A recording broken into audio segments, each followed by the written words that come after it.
요한이 우리에게 사랑하는 자들아 라고 얘기하면서 사랑은 하나님께 속했다고 얘기를 해요. 여러분, 이 사랑은 하나님께 속했다라는 이야기를 들으셨을 때 여러분이 생각하는 사랑은 어떤 것이죠? 사랑을 어떻게 정의하세요? 여러분, 사랑을 어떻게 아세요? 우리가 사랑을 정의하거나 사랑을 이야기할 때는 우리가 경험한 사람 아니면 우리가 배운 사람들에 한정해서 이야기할 수 있을 것입니다. 한번 여러분 생각해 보세요. 여러분이 지금 알고 있는 사람이라는 것, 그리고 여러분들이 보고 듣고 있는 사람이 도대체 어떠한 사람인지, 여러분 한 40년, 50년, 아니면 20년 전으로 한번 돌아볼까요? 여러분들이 팀이었을 때, 여러분이 청소년이었을 때, 여러분 사랑을 어떻게 생각하시는지 생각만 해도 빠듯빠듯하지 않으세요? 이렇게 살아가면은 이렇게 좀 가슴이 두근두근 거리고 전혀 안 그러시는 거죠. 그런데 지금 40년이 지나고 50년이 지나고 20년이 지나서 내가 지금 생각하는 사랑의 정의, 의미가 어떻게 되었죠? 나이가 들면서 사랑이라는 생각들이 의미가 변했나요? 뭐 나이를 따지지 않고 20년 전에, 30년 전에 한국에 사셨던, 미국에 사셨던 그때 여러분들이 생각했던 사랑의 개념과 지금 여러분들이 생각하는 사랑의 개념이 나이와 상관없이 변하지는 않으신 거죠. 주일날 교회에서 사용하는 그 사랑의 의미가 아니라 여러분들이 평상시에 듣고 말하고 표현하는 그 사랑의 의미가 도대체 무엇인가요? 여러분이 그 사랑이라는 것들을 정의하는 내용들은 도대체 어디에서 끌고 오셨는가? 저는 요즘에 좀 안타까운 곳이 있어요. 요즘에 저희들은 더 이상 문학 소설을 읽지 않아요. 고전의 사랑이 이야기되고 있는 이야기들을 잘 읽지 않아요. 이제는 여러분 가슴이 뛰는 그런 로맨틱한 영화를 보지 않으세요. 제가 최근에 제가 본 영화 리스트를 이렇게 보니까요, 다 애들 중심입니다. 근데 애들이 뭘 좋아하냐면 다 액션을 좋아해요. 그러니까 사랑을 얘기하고자 하는 것들의 영화를 본 기억이 별로 나지 않아요. 더군다나 여러분 요즘에 한국 드라마 보시죠? 여러분들이 보시는 한국 드라마, 소위 말하는 막장이라고 하는 드라마에서 얘기되고 있는, 표현되고 있는 사랑이 뭐죠? 제가 왜 이런 얘기를 하냐면 우리가 생각하는 사랑의 개념이 우리도 모르는 사이에 점점 바뀌어지고 있다. 제가 1990년대 제가 약간 꽂혔던 장르가 있었습니다. 그 장르가 뭐냐면 일본 드라마였어요. 101번째 프로포즈라든지 도쿄 러브 스토리 이런 것들을 보면서요. 지금 한번 보고 싶더라고요. 설교를 준비하면서 그거 한번 서치해서 보려고 했는데 다운로드해서 볼 수 있는 데가 없더라고요. 그런데요, 제가 그 일본 드라마를 접하면서 제가 발견한 하나의 사실이 있어요. 그건 진리가 아니라 사실인데 그게 뭐냐면요, 불륜도 아름답더라고요. 그때까지는 불륜하면 다 나쁜 거라고 생각을 했는데 일본 드라마를 보면서 저도 모르는 사이에 분명히 불륜인데 너무 아름다운 거예요. 너무 사랑스러운 거예요. 그러면서 속으로, 그때 총각이었으니까 속으로 저런 사랑 한번 해보고 싶다라는 생각이 스쳐 지나가요. 제가 90년대 저의 모습을 생각하면서 지금 19년 현대를 살아가는 우리 여성 성도님들을 한번 생각해봤어요. 도대체 막장 드라마를 보면서 무슨 생각을 하실까? 막장 드라마에서 이야기되고 있는 사랑의 개념으로 우리는 사랑을 하고 있나? 막장 드라마에서 얘기되고 있는 것들로 우리의 세상을 바라보고, 분명히 재밌긴 재밌으시니까 그렇게 많이 보실 거예요. 제가 이런 얘기를 하면요, 우리도 모르는 사이에 사랑을 세상적인 개념으로, 세상적인 생리로 정의하고 있다는 거예요. 그렇다면 그 세상적인 생각으로 정의해서 하나님의 사랑을 얘기하면 이게 우리가 알고 있는 지식으로 안 풀려져요. 그러니까 우리는 하나님의 사랑을 되게 추상적이고 나와 상관없는 영역으로 넣든지 아니면 내가 접할 수 있고 내가 보고 느끼고 배운 데의 영역 안에서 하나님의 사랑을 이야기할 수가 있어요. 제가 이런 예를 몇 번 들었었는데요. 제가 집회를 나가다 보면 가끔 자매들이 와서 이렇게 얘기할 때가 있어요. 목사님을 통해서 하나님의 사랑, 아버지의 사랑의 이야기를 들었는데 저 그걸 아직도 모르겠어요. 왜냐하면 저희 아버님은 일찍 돌아가셨어요. 제가 아버지에 대한 기억이 없기 때문에 나는 아버지의 사랑이 뭔지 몰라요. 라고. 분명히 우리는 아버지라고 얘기하면서 우리 하나님 아버지라고 얘기하잖아요. 그리고 성경에서 나왔을 때 아버지라고 얘기했을 때 관계성이 성립된다고 우리는 알아요. 지식적으로. 근데 문제는 뭐냐면 여러분 아버지와의 관계에서 사랑을 여러분 경험해 보셨어요? 이제부터 슬슬 어려워지죠. 이제부터 아버지 된 저는 이제 고민이 되는 거예요. 내가 애하고의 관계성에서 사랑이라는 것들을 표현되는 것이 뭔가. 제가 사실은 다른 예를 들었다가 제가 어저께 설교하는 자로서 되게 충격받는 사건 하나가 있었어요. 딸과의 관계 속에서. 어저께 저희 딸이 친구 집에 놀러 갔거든요. 근데 늦게 왔어요. 이제 어저께 여기 천둥 번개 비가 많이 내렸었잖아요. 12시가 가까이 됐는데 전화가 와서 아까 비가 와서 친구가 데려다 주기로 했는데 부모님이 안 데려다 준대요. 생각해보니까 우리가 가야 되는 게 맞겠더라고요. 그래서 제가 갔습니다. 놓고 기다리는데 안 와요. 그래서 택시를 쳐야지 하고 생각했는데 제 전화가 멜로디가 다가오시. 그래서 근데 12시가 됐으니까 빵빵할 수도 없잖아요. 그래서 할 수 있는 거라고는 플래시라이트 켰다 기다려도 안 나오는 거예요. 아니 아빠가 이 정도 시간이 되면 분명히 나와서 기다려야지 라는 것을 상상할 수 있잖아요. 그러니까 그때서부터 분명히 조금 전까지 설교 준비하면서 이거 사랑에 대한 얘기를 해야 된다고 준비 불명하고 있다가 그리고 사랑 때문에 간 거거든요. 사실은 저희 아내가 간다는 거 아니라 내가 갈게. 얼마나 좋은 마음으로 사랑을 표현하고 싶어서 갔어요. 그런데 거기서부터 감정의 변화가 생긴 거예요. 돌아오면서 씩씩거리는 거예요. 왜 안 나와 있나? 왜 안 나와 있나고. 집에 들어가면서부터 소리가 높여지면서 저희 아이한테 한마디 했죠. 왜 애는 안 나오냐고. 그리고 다시 갔죠. 그래서 픽업해 오면서 애한테 한마디도 말을 안 했어요. 아빠 화냈다라는 걸 시유한 거죠. 여러분, 저희 딸내미가 아버지의 사랑을 생각했을 때 그 사랑의 의미는 뭘까요? 아버지의 사랑, 화내는 아버지의 사랑? 라이드 하나 제대로 못하는? 라이드 하면서 생색내는 아버지? 그 아버지가 갖고 있는 개념의 사랑을 어떻게 보면 우리는 우리가 경험한 대로 하나님을 사랑을 생각하고 있다면 모자라도 한참 모자라는 거죠. 오늘 본문에서 이렇게 얘기해요. 사도 요한은 사랑하는 자들아 우리가 서로 사랑하자.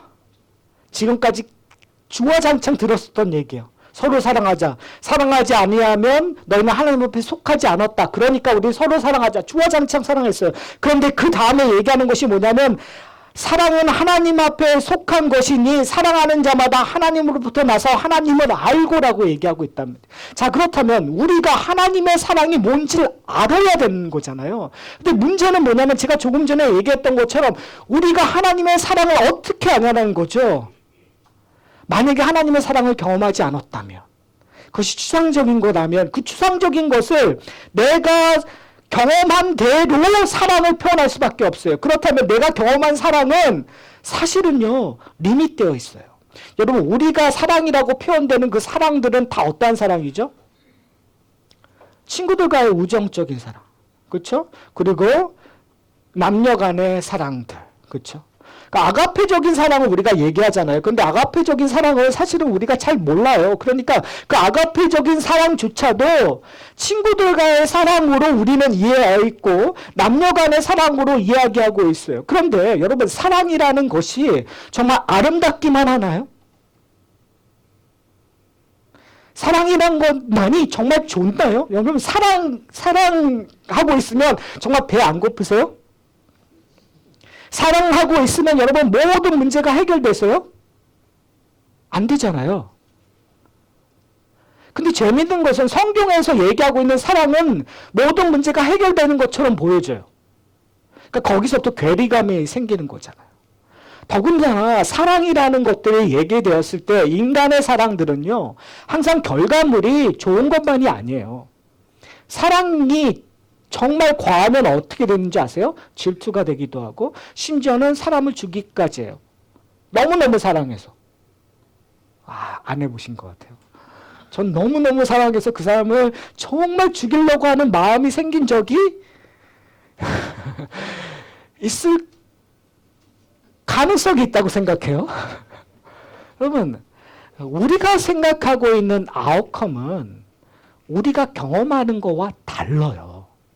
그러니까 결국은 우리가 생각하고 있는 대로 하나님의 사랑을 이해하면 안 돼요. 중요한 것을 오늘 본문에 아주 중요한 키를 갖고 있는데 지금 사도 요한은 이야기하는 거야. 하나님이 너에게 나타난 것으로 너희가 하나님의 사랑을 알으라는 거예요. 근데 재밌는 것은 뭐냐면 지금 사도 요한 같은 경우는 하나님의 사랑이신 예수 그리스도를 봤기 때문에 이 얘기를 할 수 있다고 우리는 생각해요.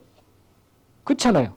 예수 그리스도가 십자가에 달려 죽으신 걸 직접 목격한 사람이 사도 요한이에요. 근데 우리는 사실은 2차적으로 얘기를 해요. 근데 사도 요한은 지금 그걸 우리에게 보고 누렸으면 좋겠던 거예요. 근데 우리가 그거 가기 전에 하나를 더 알았으면 좋겠어요. 여러분, 지금 사도 요한이 얘기하고 있는 그 예수 그리스도로 드러나는 그 사랑은 이 땅에 한 번 이루어졌지만 하나님께서는 그 사랑만을 한 번만 보여주신 것이 아니라는 것이 성경 전체에서 얘기하는 거예요. 구약 창세기서부터 끊임없이 하나님의 사랑이 우리에게 나타났다고 얘기해요. 근데 그 사랑을 이야기하고 있는 아가서 같은 경우에는 정말 남자와 여자가 사랑하는 것처럼, 여러분, 아가서는 19금입니다. 참 읽기 애매모호하고 설교하기도 애매하고 성경 공부는 더 애매한 곳이 아가서예요. 그런데 그만큼 되게 적극적으로 사랑을 표현해요. 그러니까 하나님이 이스라엘 백성들을 향한 그 사랑의 모습을 인간이 한 남자가 한 여자에게 품고 있는 마음으로 표현하고 있다는 거예요. 그러니까 참 놀라운 거죠. 무슨 말이냐면요, 우리가 지금 사랑하고 있는 이 모습들 속에서 하나님의 사랑들의 잔상들이 약간의 그림자적인 모습들이 있다라는 거예요. 그래서 우리가 잘못 나가면 한참 하나님과 반대의 모습으로 나갈 수 있지만 그 잔상들 속에서 하나님을 열망할 수 있는, 하나님의 사랑을 찾을 수 있는 파편들이 있다는 거예요. 그래서 사실은 좋은 것들을 보고 좋은 것들을 듣는 것들이 중요한 것이 뭐냐면 그 잔상 속에서 하나님의 사랑들을 맛볼 수 있기 때문에 그래요. 근데 더 중요한 것은 뭐냐면 성경 속에서 그런 잔상들이 확실하게 우리에게 보여준 사건들이 있어요. 여러 가지 사건들이 있죠. 근데 그 가운데 저는 호세아 선지자에게 이야기한 사랑의 이야기를 저희가 좀 봤으면 좋겠어요. 하나님께서 갑자기 호세아를 선지자를 세우시면서 하시는 것이 뭐냐면 고멜이라는 여자와 결혼하라고 얘기해요. 근데 이건 참 말도 안 되는 거예요. 성경에서 그 고멜이라는 여자를 표현하는데 꼭 창녀처럼 표현해요. 그러니까 결혼한 다음에 창녀가 된 것이 아니라 정말 창녀처럼 살고 있는 그런 여인을 사랑하라고 얘기해요. 그럼 이게 말이 돼요? 하나님의 사람이 하나님의 사람의 사랑의 대상을 지금 전혀 사랑을 받기에 부적절한 사람을 사랑하라고 얘기해요. 이상한 얘기죠. 그런데 어떻게 해야겠어요? 선지자니까 하나님의 사랑이니까 그 말씀에 순종해야 되죠. 그래서 결혼했어요. 그러면 호세아 마음속에는 그런 마음이 있었을 거라고 생각해요. 하나님께서 이 사람 변화시켜 주겠지. 결혼했으니까. 괜찮은 사람 되게 해주겠지. 그런데 어떻게 해요? 결혼한 다음에. 안 변해요. 집에 나가요. 그래서 다른 남자와 지내요. 호세아는 그 다른 남자와 지내고 있는 그 여자를 찾아가서 집에 끌고 와요. 그러면요, 이 여자가 한 며칠 있다가 또 나가요. 왜요? 사랑을 추구해서 나가는 거예요, 이 여자는요, 고멜은. 한 남자에게 만족하지 않고 늘 다른 남자에게 사랑을 갈구하고 있는, 신약에서는 어떠한 모습으로 나타나죠? 우물가에서 만난 사마리아 여인. 그렇죠. 그녀는 늘 무엇인가 채울 수 없는 갈증을 다른 남편을 통해서, 남자를 통해서 찾으려고 했었던 모습을 은연중에 보여주고 있단 말이에요. 근데 호세아에게 명령된 건 뭐예요? 사랑하라는 거예요. 자기를 떠나 다른 남자를 사랑하고 있는 그 여자를 사랑하라.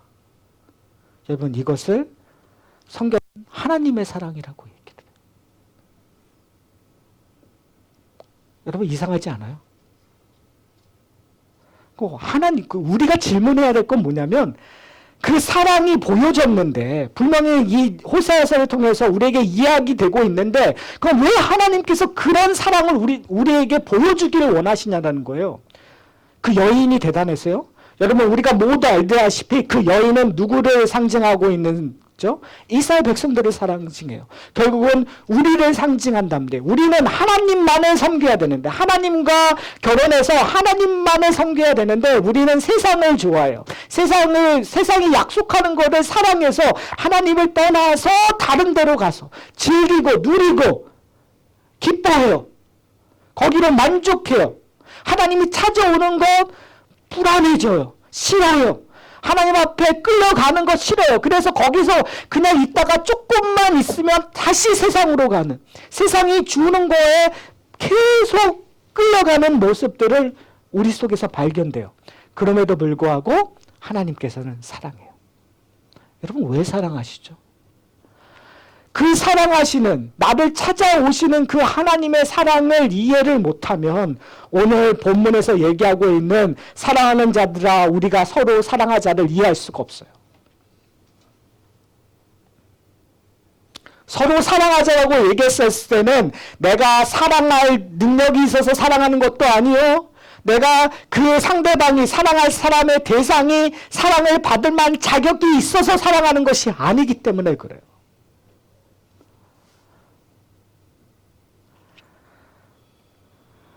오늘 본문에서 호사에서 이야기되었던 그 사랑의 이야기가 결말이 나지 않는 거예요. 문제가 계속 되는 거예요. 그래서 해결하기 위하여 우리에게 보여주는, 사도 요한이 보여주는 것들이 뭐냐면 바로 10절에 이렇게 얘기해요. 9절에요. 하나님의 사랑이 우리에게 이렇게 나타난 바 되었으니 하나님이 자기 독생자를 세상에 보내심은 그로 말미암아 우리를 살리려 하심이라. 살리기 위하여 누구를 보내주셨다고요? 예수 그리스도 독생자를 보내주셨대요. 그런데 그러면서 이렇게 얘기해요. 10절에 사랑은 여기 있으니 어디에 있다고요? 누구에게 있다고요? 독생자 예수 그리스도에게 있대요. 호세가 사랑을 해야 되는데 그 사랑이 그 고멜에게는 부족했었던 것 같아요.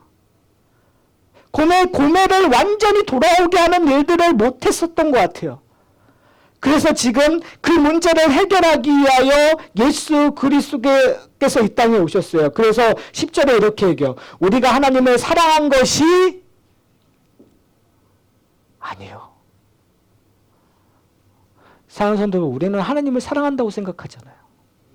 그렇죠? 나 하나님을 사랑합니다. 내가 하나님을 사랑해서 여기 왔습니다. 내가 하나님을 사랑해서 내가 뭘 하고 있습니다. 하나님을 사랑해서 이런 일들을 하고 있습니다. 하나님, 나 정말 하나님을 사랑합니다. 라고 얘기를 하고 있는데 성경은 우리에게 이렇게 얘기해요. 우리가 하나님을 사랑한 것이 아니라 하나님이 우리를 뭐 하셨다고요? 사랑하셨대요. 하나님께서 먼저 우리를 사랑하셨기 때문에. 근데 그 사랑의 모습이 어떤 거냐면 누구를? 예수 그리스도를 자기의 아들을 이 땅에 보내셔서 뭐 되게 하셨다고요? 화목제물 되게 하셨다. 사랑하는 성도 여러분, 화목제물 되셨다라는 것이 사랑의 표현이라는 거예요.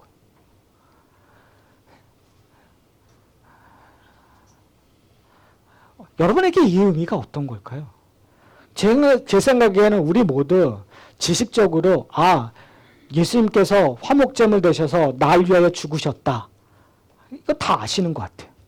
그리고 패션 오브 크라이스트를 영화를 보면 이게 이런 의미구나 비주얼라이즈 돼가지고 여러분이 보시기 때문에 다 오세요. 그래 다 아세요. 그리고 심지어 울기까지 하세요. 예수님께서 날 위하여 저렇게 채찍에 맞으셨구나. 예수님께서 날 위하여 십자가에 그렇게 달리셨구나. 아세요. 그 고통이 얼마나 큰지 아세요. 근데 제가 여러분에게 질문하고 싶은 건 그 사랑이 뭐죠?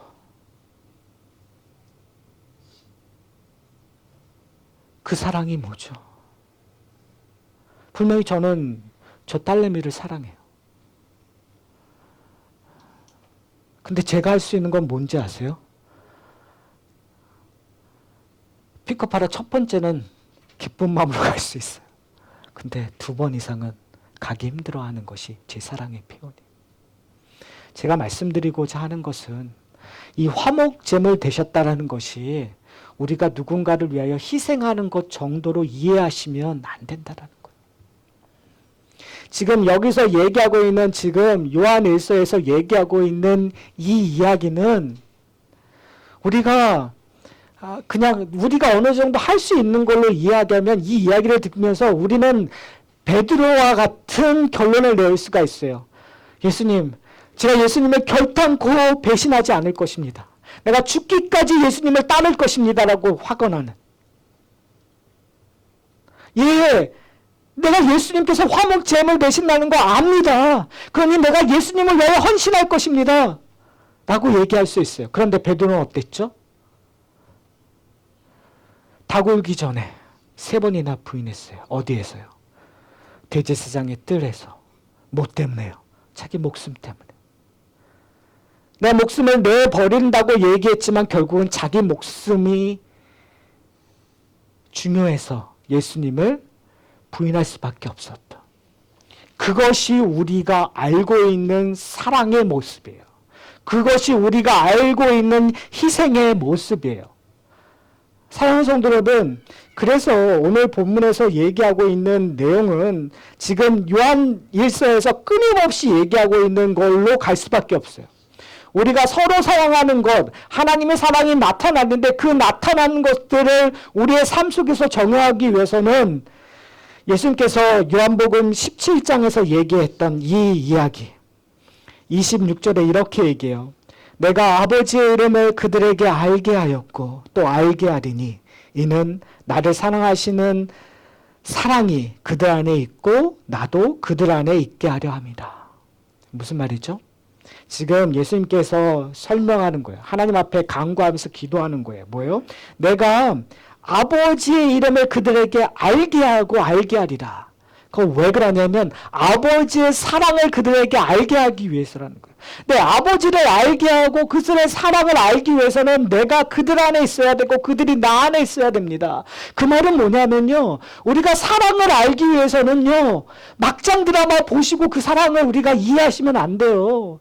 여러분 사랑을 알기 위해서는 나와 아버지, 내 육신의 아버지의 사랑으로서는 이해할 수가 없어요. 아무리 모성애를 얘기해서 심지어 자기 딸을 위하여 가슴을 품고 그 불에 타고 있는 죽어있는 그 모성애를 얘기해도 하나님의 사랑을 표현할 수가 없어요. 중요한 것은 뭐냐면 우리가 사랑할 수 있는 근간은 그리스도를 알아가는 거예요. 그리스도가 왜 이 땅에 오셨는지, 그리스도가 왜 이 땅에서 살아가셨는지, 그리스도가 왜 십자가에 달려 죽으셨는지, 그리스도가 왜 장사되었는지, 왜 그리스도가 부활하셨는지, 왜 그리스도가 지금 십자가에 달리시고 죽으시고 부활하시고 승천하셨는지를 알아야 되는 거예요. 그것이 나와 무슨 관계가 되는지를 아셔야 돼요. 3장에서 얘기했던 것처럼 그것을 누가 알게 해주신다고요? 성령께서. 성령께서 증거해 주셔서, 그러니까요, 성도 된다라는 거, 우리가 사랑한다라는 것은 뭐냐면 지식적으로 내가 경험하고 내가 느끼는 이 세상의 것들로 사랑하는 것이 아니라 성령의 역사로 내 안에 누구를 알아가는 거예요? 그리스도를 알아가는 거예요. 내가 그리스도 안에서 발견되는 거예요. 여러분, 이것이 한 번에 될까요? 안 돼요. 이거는 우리의 인생 전체를 걸쳐서 된 거예요. 여러분, 그리스도가 십자가에 달려 죽었다라는 거, 그것이 나에게 나의 죄를 위하여 됐다라는 거, 내가 예수를 믿기 시작했던 그 지점과 지금 내가 서 있는 지점과 분명히 다를 거예요. 진리는 똑같지만 그것을 경험하는 것들이 틀릴 거란 말이에요. 전 틀렸으면 좋겠어요, 사랑하는 성도 여러분. 좀 더 풍성하게 경험하셨으면 좋겠어요. 사도 바울이 답답했던 것이 뭔지 아세요? 아직까지도 너희들은 어린아이와 같은 신앙을 갖고 있다는 거예요. 그냥 지식적으로, 공식적으로 외우는 거. 아, 예수 그리스도께서 나의 화목제물이 되었다. 그 화목의 의미가 단절되었던 하나님과 나의 관계를 회복하기 위하여 그런 일들을 한다는 것을 그냥 공식적으로 아는 거에서 그치는 것이 아니라 예수 그리스도와 교제함으로 말미암아, 예수 그리스도와 교제함으로 말미암아 하나님이라는 그 사랑의 강물로 뛰어드는 거예요. 거기서 헤엄치는 거고, 거기서 그 밑에 얼마나 풍요로움이 있는가를 경험하면 할수록 우리의 삶 속에서 뭐로 나오는 거예요? 사랑으로 표현되는 거예요. 사랑하는 성도 여러분, 제가 오늘 예배하기 전에 저희 가족 예배를 하거든요. 그때 저의 설교의 내용이 어땠을까? 여러분 상상하세요? 화는 화내 대로 내고, 그렇죠? 그 당사자들이 제 앞에 있는데 여러분들은 모르시잖아요, 제 연약함을. 근데 그 당사자들한테 제가 무슨 얘기를 하겠어요? 그런데 제가 소망 있는 건 뭔지 아세요? 이런 과정을 통해서 하나님께서 내가 이 땅을 살아가는 동안에 조금 더 사랑이 뭔지를 깨닫게 해주시겠지. 깨닫게 해주시겠지. 제가 오늘 예배를 시작했을 때 만해의 그림을 시작했어요. 만해의 그림, 자살하고 있는 그 모습. 그 모습을 보고 자살 충동이 있었던 두 남녀, 한 남자와 한 여자는 그것을 보면서 이제 살아갈 의지가 생겼다고 얘기해요. 사랑하는 성도 여러분, 저는 여러분의 그 적나라한 모습을 좀 봤으면 좋겠어요. 사랑할 수 없는 존재의 모습. 사랑하고 싶은 마음이 늘 있지만 사랑 못하는 내 모습. 그것을 보면서 누가 생각나는 거예요? 성령의 도우심이 생각나고 하나님이 생각나서 어떤 마음이 표현되냐면, 전 저 그림이 참 좋아요. 저 그림은 나로 하여금 살고 싶은 마음이 생기게 하니까요. 이처럼 저는 저의 못난 모습을 보는 것, 거기에 의미가 있어요. 왜요? 나는 나로 하여금 사랑하는 마음이 생기게 하니까요. 그것은 내가 뭔가 할 수 있는 것이 시작되는 것이 아니라 그리스도의 보혈이 나로 하여금 사랑하게 만드니까요. 우리 찬양 했으면 좋겠는데, 우리 보혈의 그 주의 보혈, 이거 우리 한번 했으면 좋겠어요. 우리가 사랑할 수 있는 이유는 내 힘이 아니라 주의 보혈. 주의 보혈의 능력이 있는 것이 뭐냐면 우리가 사랑할 수 있는 이유는 그리스도가 십자가에서 우리의 문제를 해결해 주셨다는 거예요. 사랑하는 성도 여러분, 우리가 받은 은혜를 이해 못한다면, 우리가 받은 사랑을 이해하지 못한다면 우리는 온전한 사랑할 수 없습니다. 내가 사랑하기 위하여 사랑의 근원으로 가셔야 돼요. 그 근원은 우리에게 그리스도의 십자가로 나타나셨습니다.